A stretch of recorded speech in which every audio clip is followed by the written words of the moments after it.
Hello and welcome to episode 30 and flirty, Todd, Yes. of Gameday Gameplay. I'm your host, Sean Colangelo, joined as always by Todd from Florida. What's up, brah? Oh, just try to survive the work week, and it's only Monday. You are here, you are recording on your lunch break, you're taking Yep. time out of your busy day to, largely talk about how much the Steelers suck and other things. Um, so, as you probably know, this is the sports segment of Console Space. We're going to get into week 2 of the NFL, recap most of what went down. Before that, though, there have been a couple of pretty big transactions in the hockey world. One of which happened actually maybe a week or so ago. We actually forgot to mention it last episode, but the other one was even bigger, which we'll get to. So, what went down? Well, the first trade we had, this one happened, I think, the day before we recorded, and because of football hype, we just completely overlooked it. But um, Max Pacioretty is no longer a Montreal Canadian. He has been traded to the Vegas Golden Knights, and in return, Montreal gets Thomas Tatar, Nick Suzuki, and a 2019 second-round pick. Um, there is a little bit of salary retained. They basically just made it like match, kind of. Vegas is keeping 10% of, or Montreal is keeping 10% of Pacioretty's contract. Vegas is keeping like 9.7% of Tatar's. I don't know. Whatever they did, they just made like the contract basically match going back and forth. So I got you. What do you think of the trade? Um, I think it's actually, you're probably going to be surprised by this. I think it's actually a good return for Montreal. Um, I mean, No, I I actually know agree. Pacioretty is a 30 goal scorer. I mean, and everything like that. But he's on the wrong side of 30 at this point. Um, they get a guy that can play in the roster. I mean, I know Tatar had a down year, but Tatar is probably going to be a 20 goal guy for you, something around there. They get a pick back, and they get a really good prospect in Suzuki, who I believe was one of Vegas' first round picks this year. Yeah, I don't think it's I think it's a pretty good trade both ways. I mean, Pacioretty had obviously kind of it seemed like his time was up in Montreal. Um, so I don't think it's too bad, all things considered. I mean, I am kind of surprised that the Knights gave up so quickly on Tatar. I mean, because they acquired him at the last trade deadline, right? Yeah. Yeah. I mean, if you factor in what they traded for Tatar, realistically, they're giving up a first, 2 seconds, and a third plus Suzuki for Pacioretty. Oh, you know what? Yeah, That's because if you take um, that into account, then yeah, that probably doesn't look that good on Vegas' side because they gave up I mean, they had a first, second, and third for Tatar last year at the deadline. I forgot that they gave up that much for Tatar. Yeah.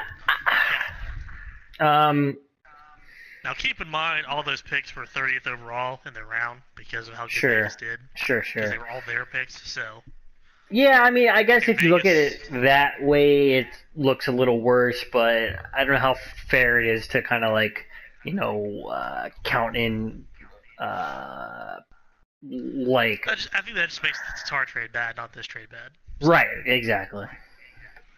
Um, yeah, I don't know. I mean, Vegas, you know, they're obviously very, you know, their team is very well balanced, but they don't have a lot of really like standout scores. I mean, obviously, William Carlson was quite the surprise last year but he scored like over 40, right? 40 goals, yeah, 40 goals, yeah. 47, I believe, actually. Okay. I mean, obviously he's probably not going to do that again, but he'll do pretty well. Obviously, I mean, you have Neil, who's a good sniper, but he's obviously not getting any younger either. He's not there Um, anymore. oh shit, that's right. I Yeah, totally he's with forgot. Calgary. So, well, if you look at it almost like them replacing Neil with Patches, I mean that's It's not too actually a pretty bad. good replacement because they play very similar games. They're both Yeah, kind of, more power forward, heavy checker, goal scoring kind of guys. right. Pacioretty's probably a little bit more responsible all the way around the ice, and is a better leader. I would definitely take him over Neal, but they play very similar games, so that is kind of an interesting way to look at it. Yeah. Now, I'll say this much. The return that the Habs got looks even better in comparison to the return that the Senators got in the next trade we'll talk about. So I'll let you go ahead with that one. This is a big one. This is going to take a little bit to cover, but the San Jose Sharks have acquired Erik Karlsson from Ottawa, along with Francis Perron, who I believe is probably just an AHL guy. I think he might have some NHL potential, but not a ton. But yeah, that's probably just a contract space thing. Right. But on the way back, Ottawa gets Chris Tierney, Dylan DeMello, Joshua Norris, Rudolph Bowser, and a 2019 second round pick, 2020 first round pick, 2021 second round pick. Now, all those picks are conditional. I believe the 2021 second round pick becomes a first round pick if Vegas, or not in Vegas, if San Jose trades Karlsson to the East in any way, which I doubt they will. The 2019 second, I believe, becomes a first if Karlsson re-signs with the team. Interesting. So. Well, what's your take on this one? It's a bad trade. Now, is it as bad as some people are making out to be? Because I've seen a lot of people say it's the worst trade in the history of trades. No. No. Here's what Ottawa got back. Chris Tierney is a top 6 potential guy. He was playing third line minutes for San Jose, but you got to keep in mind who San Jose has in the top 6. He's not going to beat out some of those guys. He will be top 6 for Ottawa, and he'll be fine at that role. Dylan DeMello is basically just a body to put on defense since they lost Karlsson. He'll be a bottom pairing guy. That is what it is. But they do get 2 roster players back. They get a pretty good prospect back in Rudolph Balthair. Sorry. He's hard to pronounce. He's got probably top 6 potential, is what everyone kind of sees him coming out to be. But again, prospects are risky because you never know. Norris is another decent prospect, not as highly seen as the other. But then they have a potential to get 3 first-round picks as well. I mean, they're probably not going to get all 3. They can't get all 3 because if he goes to the East, he's obviously not going to re-sign with San Jose. But they could get one of those 2 up to a first-round pick. So, that said, I mean, should they have got a bigger return? Probably. But they kind of shot themselves in the foot because everyone knew since the midway through last year that they weren't going to keep Karlsson. I mean, everyone just knew that it wasn't going to happen. So. Yeah, it's not as great a return as I think you'd like to see, but I think part of that is I think they just waited too long. They were probably trying to get too much out of him, and just eventually kind of realized that they just didn't have that much time left. I think it's easy to say, okay, so you want Erik Karlsson. Well, that's going to require a established top 6 player, a first round pick, and a top prospect. Like, that's probably what they were trying to get. But again, you wait that long, everybody knows that he's going to be a free agent soon. It's like you're probably not going to get quite so much as you were hoping for. So, now, if we look at it though, honestly, what Montreal got for Pacioretty is probably more along the lines of what they should have got for Karlsson. I mean, they get a top 6 guy in Tatar, which he can be definitely top 6. Yes. They get a top tier prospect in Suzuki. And they got, I mean, obviously Montreal only got a second round pick for that, but I think you could up that to a first if the return is Karlsson instead of Pacioretty, and probably throw in at least another pick. Now, Pacioretty was also on the little last year of his deal, correct? Yes. Okay, so yeah, dude. I mean, if you look at it like that, it makes no sense because, like, if you can get that return for Max Pacioretty, you should get for sure more for Eric freaking Carlson because he's arguably the Yeah, best defenseman in the entire league. Um, yeah. so I think some of that's on the Senators' ownership and management, which we all know by now is not is probably I wouldn't say the worst in the league, but it ain't good. It's Um, the worst in the league. I can say that with confidence. There's no ownership group that is worse than Melnick yeah, and the Senators. it's bad. However, I will say this though. I'm a little confused, but I mean, I can see from the Shark standpoint, like if you have the opportunity to get a guy like that, even just for a season, I understand why you would do it. I understand even more when you consider that they really didn't give up anything super important. Um, but You know what the funniest part is?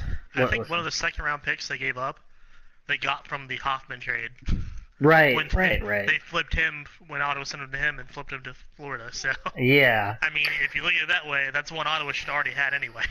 yeah. Well, I think I used this comparison before while we were talking off the air, if you will. It almost kind of reminds me of the Leafs signing Tavares. Like, again, I get why you would do it. He's one of the best players in the league. Like, if you have the chance to do it, you're probably going to do it. But that's not what the Leafs needed. They need a blue line. Yeah, And it's kind of the same thing here with San Jose. I mean, they have Brent Burns. I mean, he's not quite as good as Carlson, but he's kind of the same player. I mean, they're obviously both very similar players, and they have the same role. And you can't play them on the same pairing either because they're both right-handed. Um, I Now that know. said, I think both probably going to be playing on the first power play unit. Um, One of them will play off their offhand on the power play, Sure, oh, sure. Um, which I know some people think that the Sharks might move because when it comes to Burns, I know there was a point where he was a winger and then he transitioned to a defenseman. Some people think that they might move him back to wing. I mean, it's not out of the realm of possibility, but I think that he's become such a high caliber defenseman. I'm hard pressed to believe that they would do that.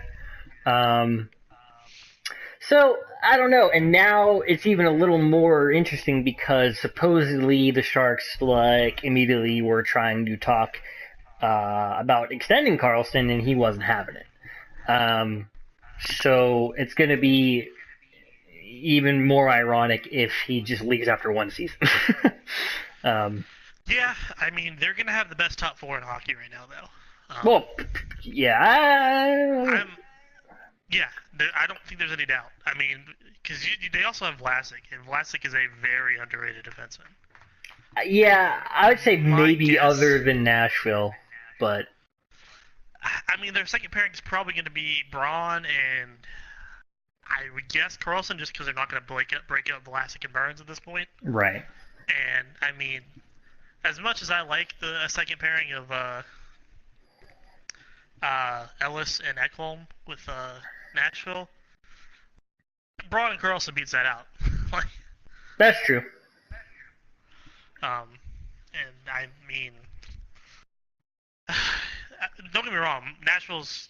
I would probably put them at third right now, just because I think if we actually look at it, I think Carolina has the second best top four defense Mhm. in the league, because they're stacked there too.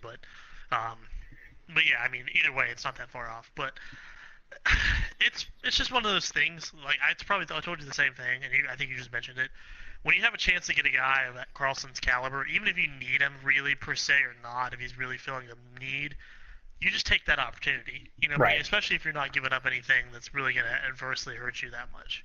Now, on the Leafs side, it's a little bit different because the Leafs signed him in free agency with Tavares, which means they literally lost nothing and got a top Right. five center in the league. So, I Mhm. mean, clearly you do that. San Jose did lose Tierney. They did lose a lot of futures. It's probably going to be a bit of a disappointing thing if Carlson doesn't re-sign with them. Um, but we'll just have to see how that happens. You know what I mean? See what goes on with it. Yeah, I mean, hey, worst. I mean, at the worst, you have to at least figure they are a pretty good cup contender for at least one season. Oh, I mean, I don't see. At least they're going to win the Pacific handily. There's no doubt about that. They should, yeah. I mean, and I mean, there's a couple teams in the Central that scare me when it comes to that, but I mean, I don't think it would be that much of a problem to see the Sharks in the at least the Western Conference Final. Yeah, I think they will probably run into Winnipeg, which I think would be a problem. But Yeah. aside from that, yeah, I mean, they should have they should make a deep run. But yeah, who knows, man? Like, these things are weird. They like, should have made a deep run with a Ginla, and well, they did. But yeah, but I mean, they ran into a wall. So. Right. And Ginla did nothing that entire run, so that's all I'm saying. Yeah, don't remind me. But yeah, we'll see how it works out. I'll be intrigued to see if he stays or if he goes. I think he's gonna go. I just have a hunch that he's not gonna stay in San Jose. I don't know why. I just feel like he's not gonna want to stay there. But obviously, we have no way of knowing that yet. So yeah, we'll just have to see. I mean, I really don't think Carlson ever thought he was going to leave Ottawa, so I don't know what he plans to do at this point, you know? Yeah, dude, it's not like some other guys out there that have already kind of made, like, Tavares, we kind of knew he always wanted to play in Toronto. Yeah. You know what I mean? Like, Carlson, he's never said anything, you know? And that's when he's been the ultimate pro about this whole thing. Even everything that went on with Hoffman, he never came out and talked to the media about it. He never talked to them. He always brushed off questions about the trade rumors and everything like that.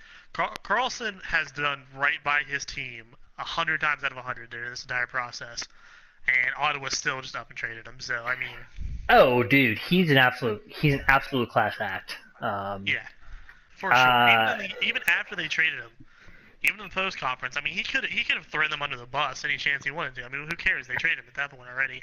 Yeah. But he still talked up the organization, still talked up everything about him. So I mean, yeah, he's the ultimate pro with that. He hasn't ever he has not ever played for the Penguins, and he never will. And he's one of my favorites, like in the league. I actually was fortunate enough to see him play twice, actually, because I went to 2 games of the 2017 Eastern Conference Final. The guy is he's unbelievable. He's so good, it's just stupid. But yeah. At any rate, we gotta get moving a little bit. We're gonna run through week 2 of the NFL.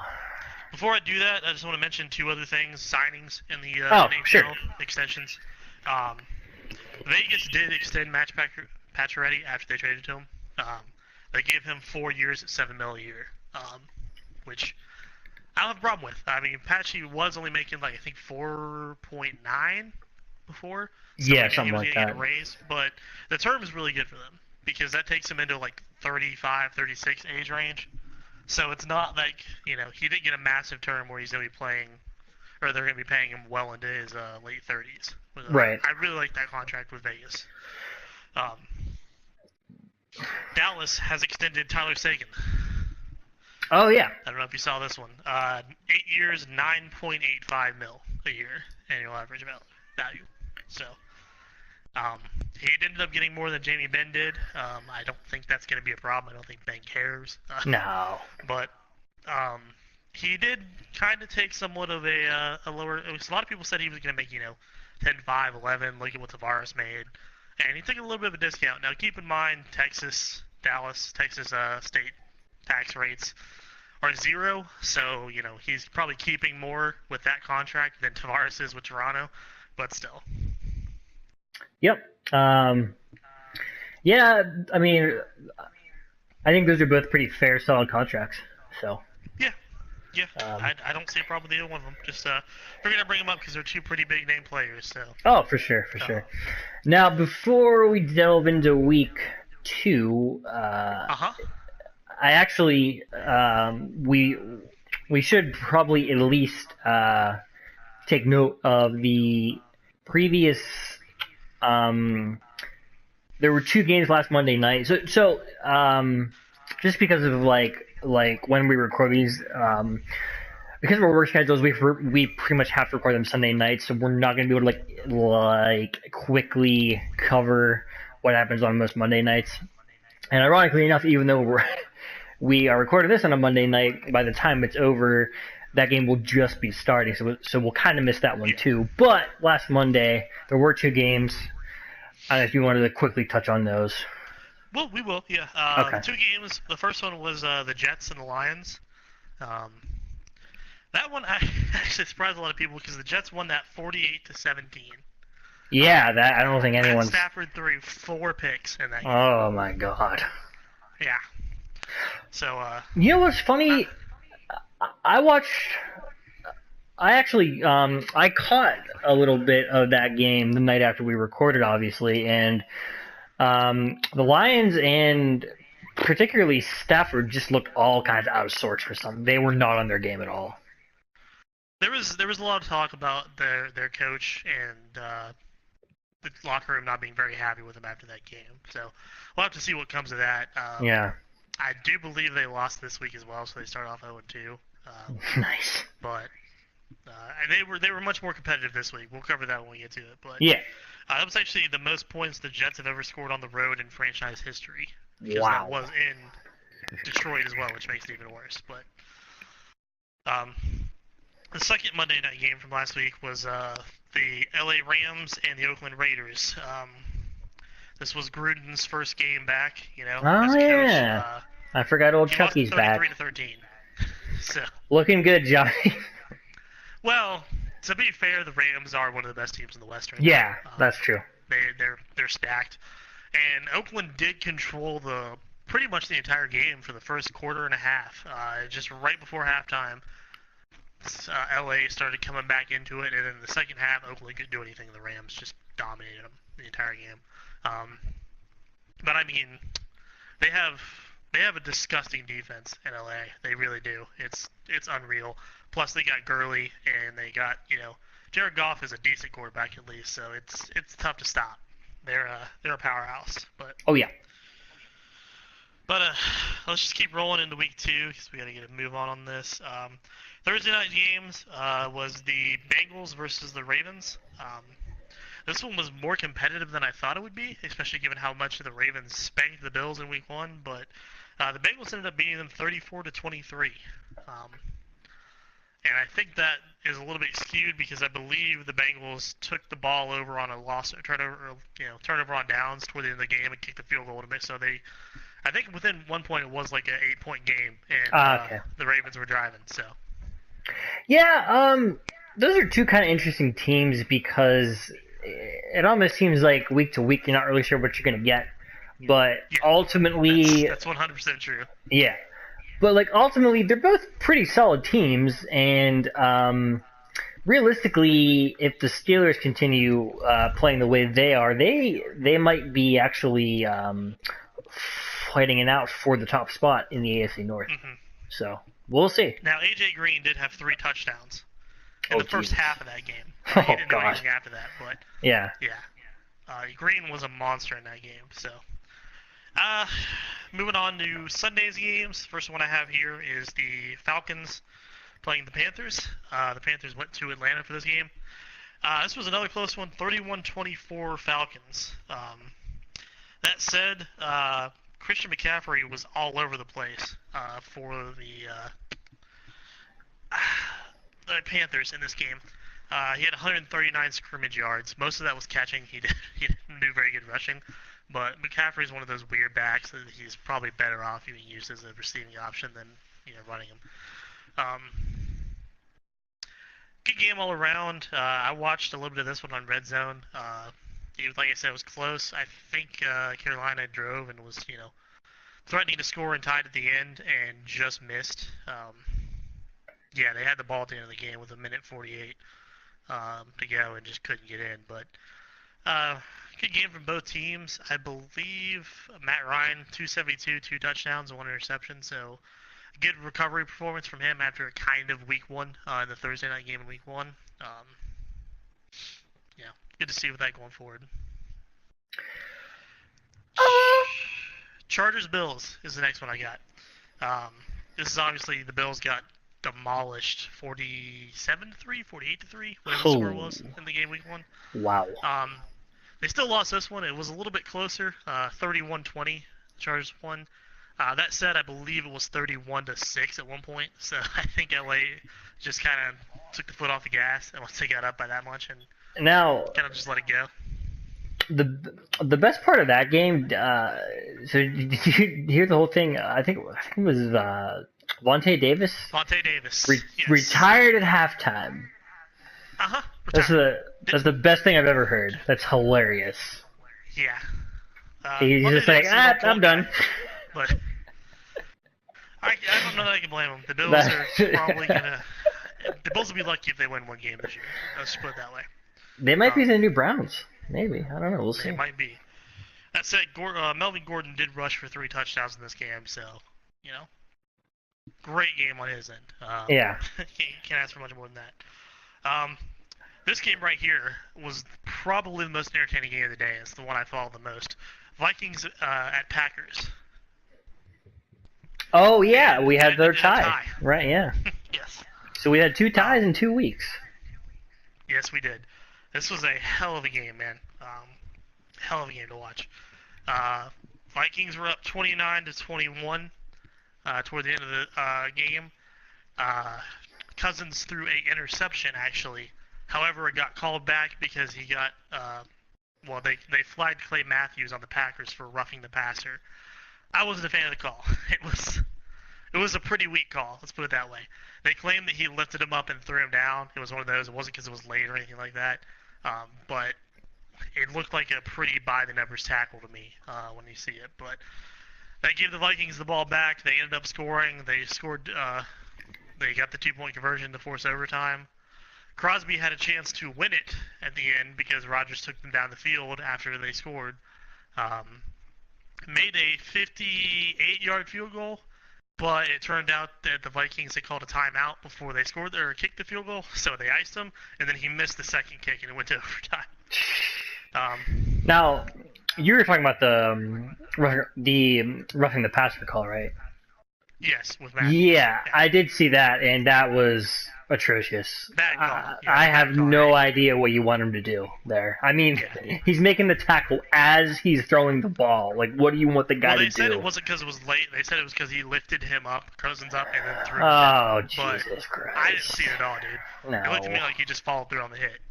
It's ridiculous, man. But anyway, don't even get me started. But the Vikings did miss 2 field goals in overtime, including one at the very end. They called a timeout with 3 seconds left. They were within, I think it was like a 47-yarder to win it, and they missed, and that's how it ended up in a tie. As far as I know, they've already cut that kicker because they just signed Dan Bailey to come and kick for him. So wow. Yikes. Yeah. That was a rough one, but. Here's another one. Saints-Browns. Browns went to the Saints to play this one. Saints took this one 21-18, so the Browns have yet again not won a game. Also, funnily enough, they another missed field goal. Their kicker shanked, I think, like a 41-yarder or something that would have tied it and forced overtime at the end of the game. Yep, they just always find a way. They just always find a way. I don't know how, but. They were winning for a good point in this game. Oh, the Browns. Yeah. There's not much more you can say about that game other than the Browns. They were up 12-3 at one point. And, wow. And then they tied it again. Oh, not only this, they tied it with minute 24 left at 18, and then missed the extra point to go up by a point. Right. Yeah, that's just classic Cleveland, dude. Yep. Yeah. I mean, it wouldn't have mattered that much because they still would have been down with the field goal anyway. But still, it's. That said, let's go on to the next one. Dolphins at Jets. As good as the Jets looked in Week 1, they lost 20-12 to the Dolphins. That said, the Dolphins are now 2-0. They have not lost yet. And a lot of people had them picked as being one of the worst teams in the league. So they might be proving some people wrong with this start. Well, who did they play in Week 1? Tennessee, I believe. Yeah, Tennessee. I wouldn't say I'm a believer yet, but we'll see. I mean, at the very least, you got to put them out of the bottom and at least put them in the middle of the pack. With that, Sure. But the the the Titans and Jets are not great, so No, but I don't think it's going to come to much. I'm just saying I think Miami's a little bit better than most people give them credit for. Yeah. Not really much else to talk about in that game though. Not really a very interesting game, so we'll just kind of go over that one. Yeah. I know you're going to want to talk about this one though. Chiefs beat the Steelers 42-37 in Pittsburgh. Yeah, so actually I intentionally talked about this before we began because I don't want to take too long. But yeah, I mean, to try to condense it all down, I mean, if you go back to last season, the Steelers have allowed 87 points in their last 2 home games, which is that has to be some kind of a record for them, because they for most of their franchise history have always had a pretty good defense, and they can't stop anybody, dude. I mean, so this guy Patrick Mahomes, right? Yes, sir. 6 touchdowns. 6 touchdowns now. In his first 2 weeks. And this is his first year starting, correct? Yes, this is only his second ever start. Okay. So, I mean, the guy's obviously talented. He's going to be a good quarterback, but, man, you're going to let pretty much a rookie come in your home field and drop 6 touchdown passes. It's just absurd, man. It's absurd. And then, of course, per usual, you have the off-the-field drama, Antonio. Well, so apparently toward the end of the game when Roethlisberger,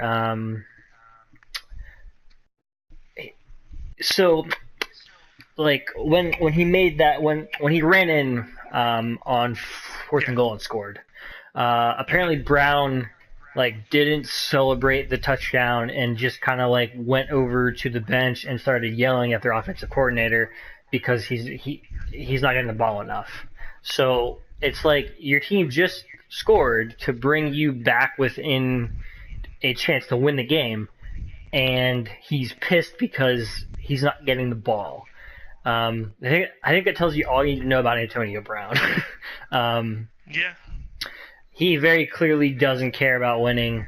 He's all about himself. He just wants stats. He wants to look good. He wants to do his touchdown celebrations. He wants to get his endorsements. For most of his career, I've thought that all his BS was worth it just because he was so good. But I think that scale might be tipping in the wrong direction now. And then he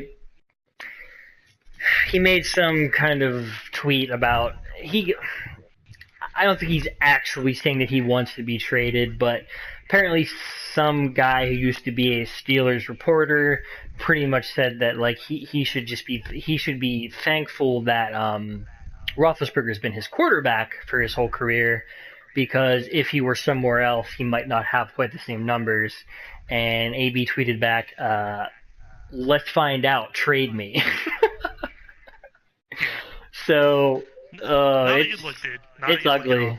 And I know when we were talking about it, you pretty much put it on Tomlin, and I'm there with you. I think he's been slowly losing the team for a while now, and I think he's all but lost the team at this point. And I think they're going to be I think they'll still probably maybe make the playoffs, but are they really going to contend to truly win anything?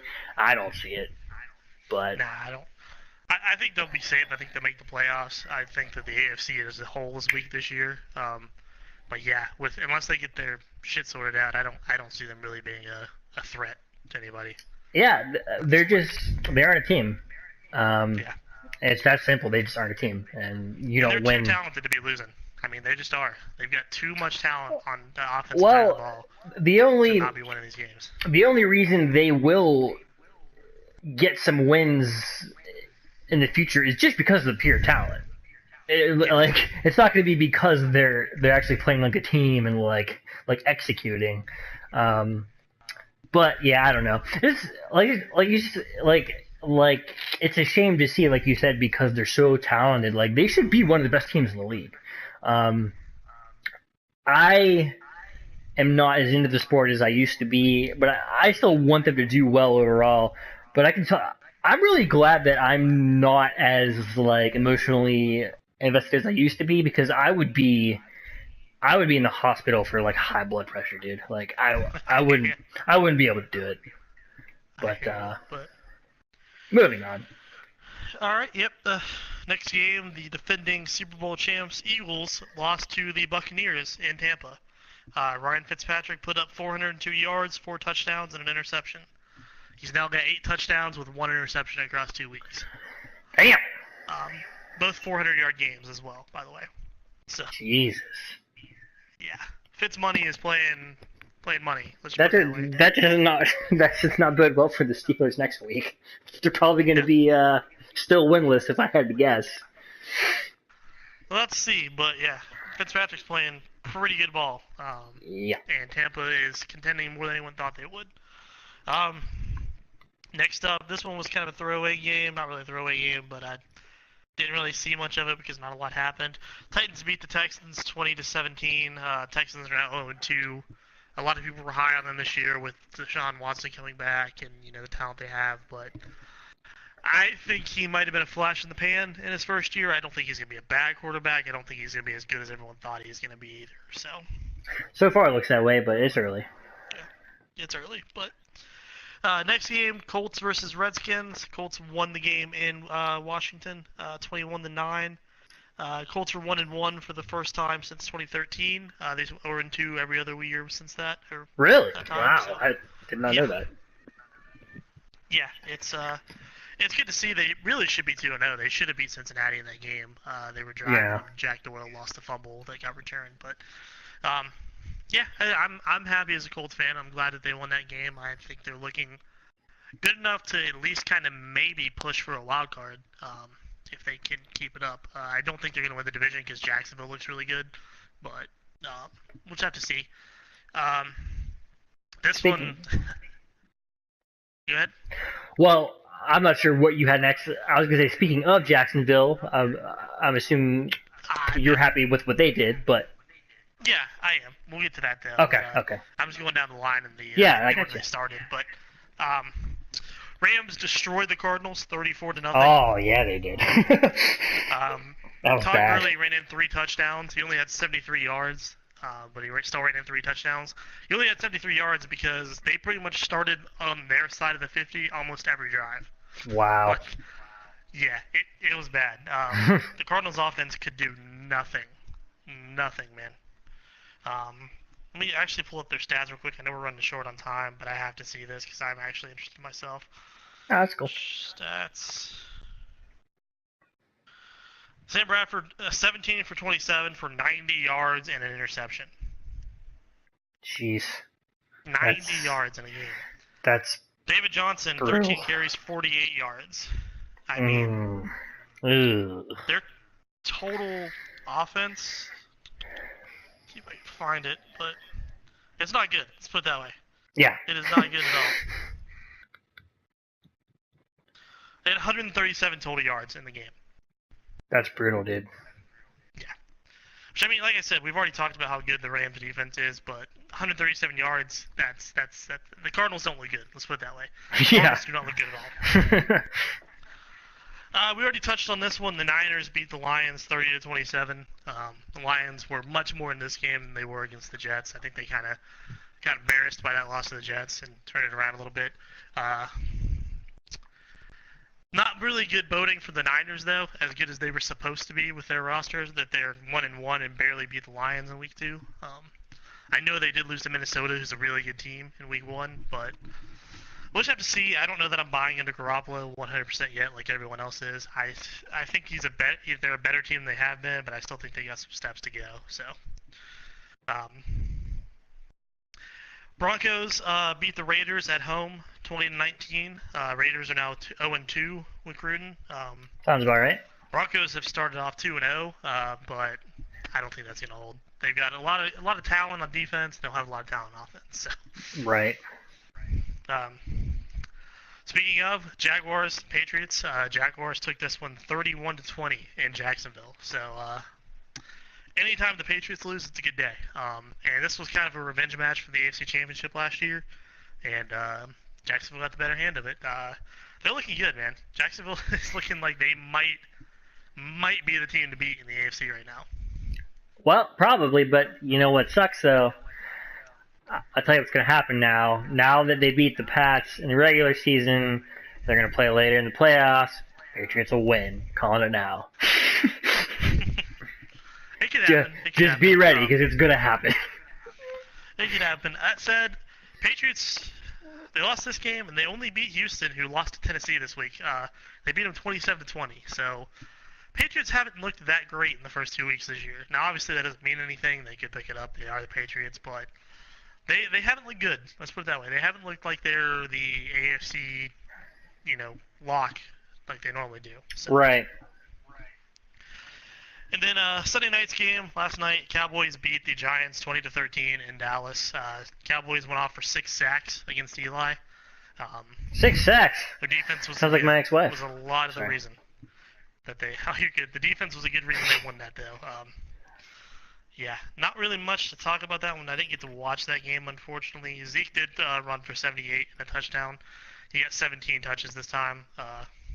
17 rushes, 5 passes, so 22 touches after only getting 13 in week 1. So they're definitely getting Zeke the ball, which they should do with the team they have. But yeah. As for the game tonight, we're still waiting for it. It is Seahawks-Bears. It's probably going to start here in about 20 minutes or so. I might casually watch it. I'm not that interested in it. I do have one fantasy guy. I just need him to get me 6 points, and I'll have the win this week. So. Is it Seahawks Bears or is it Sea Bears? Sea Bears. Make sure you draw Make sure you draw a circle. Exactly. But not an oval. Not an oval. Because it won't work. It won't work. All right. Well, if that's all you got, I guess we can wrap this up just in time for you to go back to work. I'm sure you're thrilled. Yeah. I'm excited, but yeah, I gotta wrap it up. I gotta clock back in here in a few minutes. So we'll definitely do it next week though. Yeah. Sounds good, brother. I will talk to you then. Sounds good, man. Enjoy. Later.